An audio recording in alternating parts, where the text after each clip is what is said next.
মানুষ যখন তার নামাজকে ভুলবে না তখন সে অপরাধকে ভুলে যাবে। আর মানুষ যখন তার নামাজকে মনে রাখতে পারবে তখন সে এটা মনে রাখতে পারবে যে আমি অপরাধ করব না। একজন মানুষ যখন 5 ওয়াক্ত নামাজকে মনে রাখতে পারবে যে আমার জোহরের সময় হয়ে গেছে, আমার আসরের সময় চলে আসতেছে, আমি নাঙ্গলকোট থেকে কুমিল্লার দিকে যাব, দিনের বাজে 3:30, লাকসাম নেমে গেলাম 4টা বাজে, এই রে বাসটা চলে যাচ্ছে, চিন্তা করবে সে 4:20 হচ্ছে জামাত, বাসে উঠলে আমার জামাত শেষ, 20 মিনিট পরে উঠবো। যখন নামাজ তার নামাজিকে নামাজ মনে রাখতে সাহায্য করে, তখন নামাজ এই অপরাধীকে তার অপরাধ মনে রাখতে সাহায্য করে, যে এটা অপরাধ, এটা অন্যায়, এটা করা যাবে না। এইভাবে নামাজ হেল্প করতে পারে। একজন মানুষ যখন দিনে 5 বার নামাজকে মনে রাখতে পারে তখন সে তার সমস্ত কর্মকাণ্ডই কি মনে রাখতে পারে, আশা করা যায়। এই জন্যই নামাজ অত্যন্ত গুরুত্বপূর্ণ একটি স্তম্ভ ইসলামের। এবং ইসলামে আপনি দেখেন রোজা বছরে একবার আসে 30 দিনের জন্য।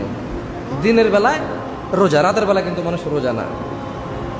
আপনি যদি দেখেন রমজান মাসটা, আপনি অর্ধেক দিন রোজা, মানে দিন পুরো কমপ্লিট দিনের এক অংশ রোজা থাকেন, এক অংশ আপনি খান। আমরা তো রাত আর দিন মিলে একদিন বলি, ঠিক না? তো তাহলে দিনের বেলায় যেখানে আপনি রোজা আছেন, রাতের বেলা আপনার রোজা থাকতে হচ্ছে না। বছরে একবার আসে হজ, বছরে একবার আসে সামান্য একটা সময়ের জন্য। এবং এইটা অন্তত আমাদের দেশে 100 জনের মধ্যে 10 জনের ক্ষমতা নেই। ক্ষমতা থাকলেও এরা জানে না যে যেতে হবে। তো ক্ষমতার টাকা পয়সা থাকলেও মনের নাই, কিসের নাই? জ্ঞানের নাই। তা মূলত তার ক্ষমতা নাই। আমাদের দেশে 100 জনের মধ্যে 10 জনের হজের ক্ষমতা নাই।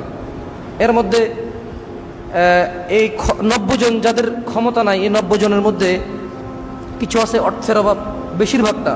আবার কিছু আছে মন মানসিকতার কার্পণ্যতার কারণে তার ক্ষমতা নেই হজ করার। কিছু আছে জ্ঞানই নেই, এটা কত গুরুত্বপূর্ণ একটা জিনিস, তার গুরুত্ব জানা নাই। তো তার জ্ঞানের ক্ষমতা কম, তার জ্ঞান দিয়ে সে বিবেচনা করতে পারে না এটা করা লাগবে। তো তাহলে রমজান বছরে একবার আসে 30 দিনের জন্য, হজ বছরে একবার আসে সমর্থবানের জন্য, যাকাত সমর্থবানের জন্য। আপনি যে মুসলিম, আপনি যে মুমিন, আপনাকে এটা কে বুঝায়? একমাত্র নামাজ। একমাত্র কি? নামাজের জন্য সামর্থ্য লাগে না, নামাজের জন্য অর্থ সম্পদ লাগে না। নামাজ আল্লাহ এত ভালোবাসে, এত ভালোবাসে, এ নামাজের জন্য আল্লাহ কোনো শর্ত দিয়ে দেয়নি যে ধনীরা করবে গরিবরা করবে না, বছরে একবার আসবে বা 2 বার আসবে, এমনটা আল্লাহ করেননি। দিনে করবে রাতে করবে না, এমনটা আল্লাহ করেননি। ছোট করবে বড় করবে না, এমনটা আল্লাহ করেননি। মহিলা করবে পুরুষ করবে না, পুরুষ করবে মহিলা করবে না, এমনটা আল্লাহ করেননি।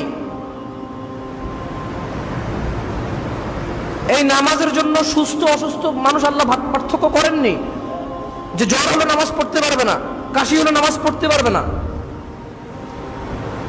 বোঝেননি? কালো মানুষ পড়তে পারবে, সুন্দর মানুষ পড়তে পারবে না, আল্লাহ এমনটা করেননি। এই ইসলামের মধ্যে এমন একটা আমল রয়েছে, শুধু একটা আমাল, যেটা ছোট বড়, ধনী গরিব, সুন্দর কালো, সুস্থ অসুস্থ সব মানুষকে করতে হয় এবং সব মানুষ করার অধিকার রাখে। এটা হচ্ছে নামাজ। এটা হচ্ছে কি? নামাজ। আপনি ইসলামের একটা আমল দেখান যেটা সবাই করার ক্ষমতা রাখে। দান সাদাকা না থাকলে কি পারে? থাকলেই যেখানে করে না। এই যে কোরআনের এত আয়াত দান সাদাকা নিয়ে, এটা কি মানে আপনাকে কি বলছে এখানে? যার আছে তাকে বলতেছে তুমি করো, না করলে ফেঁসে যাবা। তার মানে যাদের আছে তারা করে না। এই জন্য আয়াতগুলো যে তোমার আছে তুমি কেন করতেছো না, তুমি করো, না করলে ফেঁসে যাবা। বোঝেননি? তার মানে একটা শ্রেণীকে আল্লাহ বাদ দিয়ে দিছে ওখানে, যার তৌফিক নেই তাকে তো বলেই নি। সলাহ, নামাজ একমাত্র ইবাদত যেটা ছোট বড় সবাইকে একসাথে করে। দৈনিক 5 বার। আপনি সকাল ফজরে ফজর পড়ি, সন্ধ্যায় আমরা মাগরিব পড়ি, রাত 8টায় আমরা ইশা পড়ি। তার মানে রাত দিন 24 ঘন্টার মধ্যে আল্লাহ দিনের বেলা এবং রাতের বেলা নামাজকে বাধ্য করেছেন, ছোটকে এবং বড়কে, মহিলা এবং পুরুষকে। আল্লাহ এত ভালোবাসে নামাজকে। আপনি ভালোবাসেন? আমরা নামাজকে ভালোবাসি, আলহামদুলিল্লাহ।